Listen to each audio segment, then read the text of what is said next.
Hey everyone, so welcome back to my channel, and today is going to be a little bit of a different video than I would normally do. I actually got the idea from another YouTuber, Laura Lee, right here on YouTube, and she did a video all about YouTube made me buy it.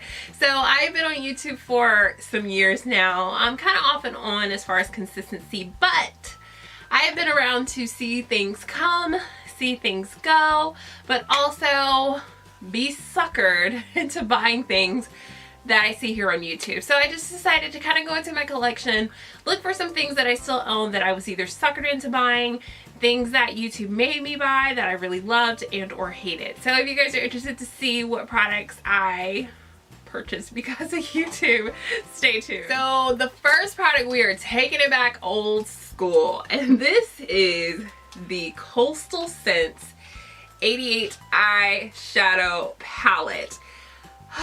So this was probably like YouTube circa, like, I would say like 2009-ish, if you guys remember that far back. But if you were a person who was not a Mac addict, so to speak, or if you didn't have the money or a broke college student like myself at the time, you had to do what you had to do. And Coastal Scents was awesome company. So they gave you kind of these full palettes with so many different colors that you can create looks from all things. And like, I literally wore this palette out. I don't use it anymore because obviously the quality is not top notch, but it got me through the dark times. I think that this palette was gorgeous for what it was back then. Obviously it's not very pigmented, not that great, but you know, when you were a beauty on a budget, this definitely helps. I keep it around because it's nostalgic. This is kind of like where it all started for me right here on YouTube. So the next product that YouTube made me buy was not one, not two, but three of the Urban Decay Naked palettes. So if you guys know that these were like a hot commodity because the Naked one was awesome and amazing and great. Everybody loved it. Everybody raved about it. I loved this palette. I just wish that it came with more blending shades, but still a favorite of mine that I love to use from time to time. The Naked 2 was probably, in my opinion, the worst one.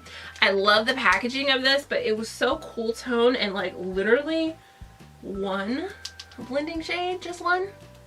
Not enough to create a good look. I didn't really care for this. I felt like even putting these on, it would make my eyes look so ashy because I am such a warm tone, like give me that warmth on my face, like, and this just was not cutting it, but I felt like I had to keep it because it needed to be part of the collection.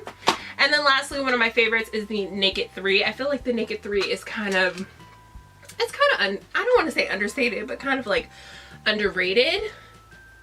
But it's really pretty. So moving on to a next product that I will definitely say that YouTube made me buy, and that is the Becca Champagne Pop. So this is the collaboration that Becca did with Jaclyn Hill, who's right here on YouTube, and definitely YouTube and the hype and all that stuff made me buy it. I don't like it. I don't like it. The reason being is because I feel like for me, of a woman of color, it didn't necessarily like do the thing that I want it to do. Now in other women of color, I've seen it to be like absolutely gorgeous and beautiful, but for me it seems really ashy. Like it's too goldy orangey, and it's just, I don't know. It's a gorgeous, gorgeous color, but I don't know. It just didn't work out for me. It wasn't the formula. It wasn't, you know, it wasn't anything like that. It was just, the color never seemed to work for me. So I would have to say that this was a, for me, and yes, YouTube made me buy product. This is the L'Oreal Youth Code Texture Perfector Pore Vanisher. Definitely was an impulse buy. Someone talked about it on YouTube. I was like, let me buy it. And I bought it and I loved it. It is an awesome, awesome, awesome product. As far as like helping with your pores, it definitely made my pores a little bit smaller over time. It does take you a long time to kind of notice it.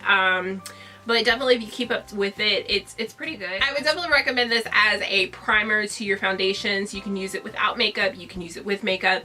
Really, really great product, and you can find it right on your drugstore. So I definitely would say this is probably one of the better buys that I've ever made that YouTube made me buy. Yeah, I definitely would say that. So another product that YouTube obviously made me buy, and that is the LA Girl Pro Concealers. These concealers are life.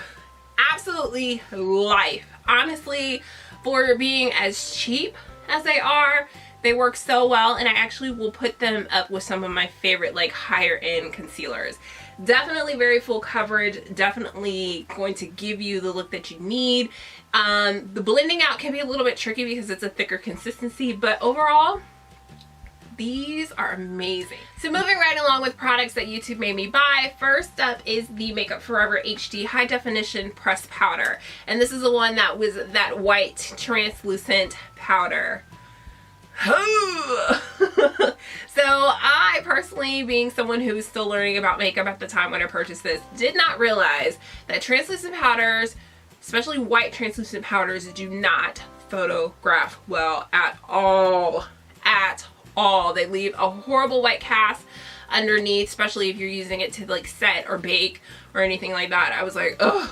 So definitely not my favorite product. It does work well for like video, things like that, like filming in this case, but obviously a lot of us take photos afterwards, and if we're using a flash, it's just gonna So this was definitely not my favorite. I'm glad that I only got the little one. I do use it from time to time, like if I know that I'm not going to be photographed or anything, but this was definitely one of those products that YouTube made me buy, and I regretted it. Surprisingly, I have another Makeup Forever product, and that is the HD High Definition Foundation. Now this product, even though YouTube made me buy it, I kind of have a love-hate relationship with this product because when I purchased it, I did the wrong thing. I purchased it in like the dead of winter where I'm at my lightest. So right now, this color, it ain't matching nothing. So it's one of those foundations that I don't use all of the time because of the fact that it does not match me most of the most of the year. So that's kind of my fault. I won't say or blame that on YouTube, but it's a really, really good foundation. Really great for photography, really great for taking pictures, great for on camera. You're gonna look really airbrushed, very like, but great. Definitely YouTube made me buy it, and it was worth it.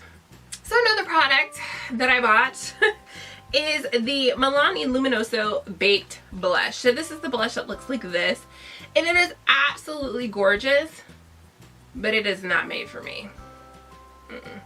It does not really show up well. It's like I don't know, like it's a gorgeous color, but it like leaves a sheen, but then it's like white, as you guys can see like on camera. Like this is it right here. White. Not made for me. It's a gorgeous blush. It looks really great, I would say, on light to medium skin tones. Anything above that, don't even mess with it. Just let it go. Moving right along, another product that YouTube made me buy, obviously, is the Laura Mercier Translucent Setting Powder, which I loved. Like, I raved about this. But the more and more that I kind of used it, I was noticing that my under eye area was super dry. Like, super duper dry, and I don't want to like say that it was because of this product. Could have been the moisturizer I was using at the time wasn't really working, or whatever, wasn't drinking enough water, but I stopped using it because of that, and I haven't gone back. I have a whole new powder that I'm absolutely in love with, but this is a really nice powder, but I definitely would say it wasn't something that I would have picked up if I didn't hear about it on YouTube, and if people didn't rave about it so much on YouTube. So I had to include that in there. But overall, it is a really, really nice product. It's just something that I'm currently not even checking for right now because I got something better.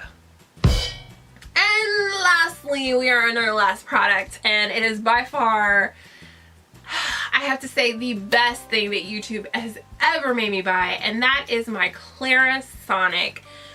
This here is